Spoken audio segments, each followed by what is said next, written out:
مجذوب حضرات کے بارے میں بزرگوں نے بہت کچھ فرمایا ہے، بہت ساری کتابوں میں اور بہت سارے بزرگوں سے سینہ بہ سینہ مجذوب حضرات کے بارے میں بہت کچھ ہم تک پہنچا ہے، اور بہت ساری چیزیں ایسی ہیں جو کہ کہنے کے قابل نہیں ہیں۔ کیونکہ جو مجذوب حضرات ہوتے ہیں، یعنی جو مجذوب ہوتے ہیں، جو حقیقتاً مجذوب ہوتے ہیں، ایک تو ان کی قسمیں مختلف قسم کی ہیں جس کا ذکر میں کرتا ہوں، اور دوسرا مجذوب وہ ہوتے ہیں جو محو ہوتے ہیں، مجذوب محو ہوتے ہیں، مست ہوتے ہیں، اور مشاہدے میں وہ غرق ہوتے ہیں۔ ان کا حال بالکل ہی مختلف ہوتا ہے۔ مجذوب حضرات کے لیے کیا سردی، کیا گرمی، کیا خزاں اور کیا بہار۔ مجذوبیت میں یا جو مجذوب حضرات ہوتے ہیں ان کے لیے سردی اور گرمی، خزاں اور بہار دونوں ہی وقت برابر ہوتے ہیں۔ مجذوبیت کے اندر نہ ہی حال ہوتا ہے اور نہ ہی مستقبل ہوتا ہے، بلکہ مجذوب جو ہوتے ہیں وہ جس حال میں ہوتے ہیں اسی حال میں محو ہوتے ہیں۔ بزرگوں نے مجذوب حضرات کے حوالے سے کافی کچھ بتایا، کافی کچھ لکھا ہے۔ میں آج کی اس نشست میں یا آج کی اس ویڈیو میں کمپلیٹ گفتگو تو نہیں کر پاؤں گا، لیکن چند چیزیں ہیں وہ آپ سے عرض کرنے کی کوشش کرتا ہوں۔ پہلی بات یہ ہے کہ مجذوب جو ہیں وہ مختلف قسم کے ہوتے ہیں، تو میں انتہائی مختصر طور پر بیان کرنے کی کوشش کرتا ہوں۔ ایک مجذوب وہ ہوتے ہیں جنہیں مجذوب ازلی کہا جاتا ہے۔ یہ مجذوب حضرات جو ہوتے ہیں یہ روز ازل سے ہی مست ہوتے ہیں، اور جب اس دنیا میں آتے ہیں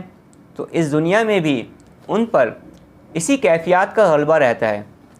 اور اسی کیفیت کے ساتھ پھر وہ اس دنیا سے واپس تشریف لے جاتے ہیں۔ بزرگوں نے فرمایا ہے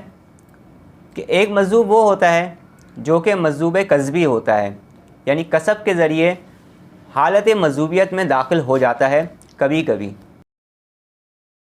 یا مجذوب کسب اس کو کہا جاتا ہے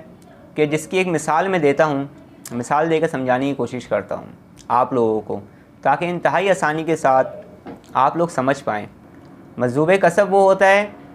کہ جب وہ بیعت ہوتا ہے یا مرید ہوتا ہے یا راہ سلوک میں آتا ہے تو درجہ بہ درجہ وہ اپنی سلوک کی منزلیں طے کرتا ہے مرشد کے حکم سے، لیکن کسی موقع پہ آ کر انوارات کا اس پر غلبہ ہوتا ہے، یا جب اس پر اللہ پاک کے حکم سے تجلی ہوتی ہے تو اس کا شیشہ عقل متاثر ہو جاتا ہے، اور پھر اس کے بعد وہ حالت مجذوبیت میں چلا جاتا ہے۔ اگر ان کے مرشد یا ان کے شیخ کامل ہوں تو پھر اسے وہ حالت مجذوبیت سے نکال لیتے ہیں، اور پھر اسی طرح سے وہ دوبارہ سے سلوک کی منزلیں طے کر کے آگے کی منزل کی جانب رواں دواں ہو جاتا ہے۔ لیکن اگر دوران سلوک پہ چلتے ہوئے یا کسی بھی معاملے کی وجہ سے اگر شیشہ عقل اس کا متاثر ہو گیا، انوارات کے غلبے کی وجہ سے، تجلی کی وجہ سے، اور اگر ان کے مرشد کامل نہ ہوئے یا پھر اللہ پاک کا حکم ہی نہ ہوا، تو پھر ان کی ساری زندگی اسی کیفیت میں بھی گزر سکتی ہے۔ تو یہ معاملہ تھوڑا سا ڈیفرنٹ ہے، اس لیے اس معاملے میں انتہائی احتیاط کا میں مظاہرہ کر رہا ہوں، اور کوشش کر رہا ہوں کہ میں کم سے کم الفاظوں میں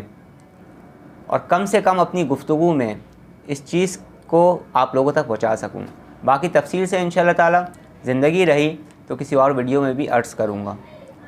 تیسرے مجذوب کی جو قسم ہے انہیں کہتے ہیں مجذوب بے اختیاری۔ مجذوب بے اختیاری اسے کہا جاتا ہے جیسے ایک شخص ہے،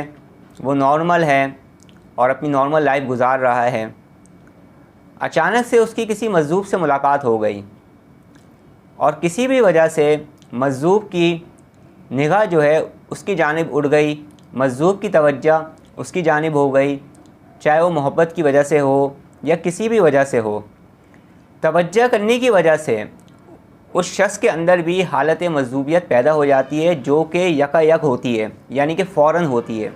اور فوراً ہی اس شخص کے اندر یا اس کی کیفیات میں تبدیلی آ جاتی ہے، اور بعض مرتبہ ایسا ہوتا ہے کہ وہ آہستہ آہستہ حالت مجذوبیت اس کی بڑھتی جاتی ہے، اور بعض مرتبہ ایسا ہوتا ہے کہ یکدم اس کی کیفیت بدل جاتی ہے اور وہ بھی حالت مجذوبیت میں چلا جاتا ہے۔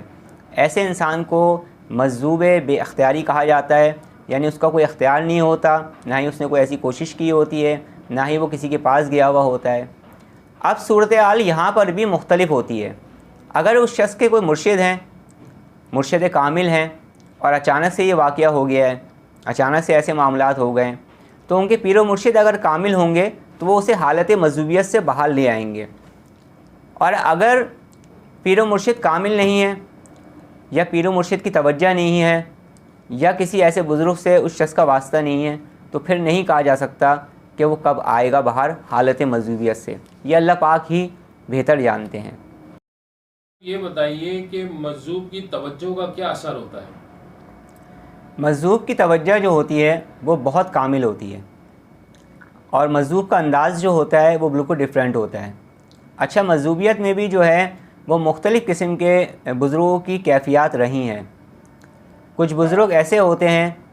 جو کہ کبھی کبھی حالت مجذوبیت میں چلے جاتے ہیں اور کبھی اس کیفیت سے باہر آ کر بھی تعلیم و تربیت کرتے ہیں۔